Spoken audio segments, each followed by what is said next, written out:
Weekly analysis ప్రకారం చూసుకుంటే కనుక స్పిన్నింగ్ బాటమ్ ఫామ్ అయింది.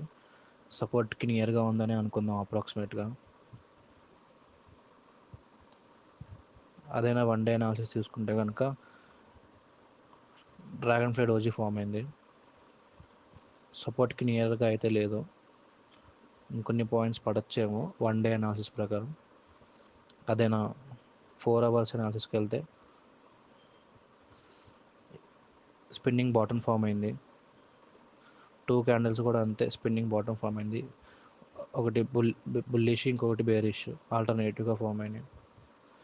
ఇది 4 అవర్స్ అనాలిసిస్లో. 4 అవర్స్ అనాలిసిస్ ప్రకారం మార్కెట్ పైకి మూవ్ అవుతుందని ఉంది. 1 వీక్లీ అనాలిసిస్ ప్రకారం కూడా పైకి వెళ్తుంది అన్నట్టుగానే ఉంది. ఇంకా ఈ డైలీ అనాలిసిస్ చూసుకున్నా కానీ మార్కెట్ అప్కి మూవ్ అవుతున్నట్టుగానే ఉంది. అదేనా 15 మినిట్స్ అనాలిసిస్ చూసుకుంటే కనుక మార్కెట్ ఆ సపోర్ట్ దగ్గరే కొట్టుకుంటూ ఉంది, పైకి కిందకి పెద్దగా మూమెంట్ ఏం లేదు. 15 మినిట్స్ అనాలిసిస్ ప్రకారం లాస్ట్ 2 క్యాండిల్స్ చూసుకుంటే బుల్లిష్ హారామీ ప్యాటర్న్ ఫామ్ అయింది. సో అన్ని డేస్ అనాలిసిస్ ప్రకారం మార్కెట్ పైకి మూవ్ అవుతున్నట్టుగానే ఉంది. అది రేపు ఫ్రైడే చూద్దాం.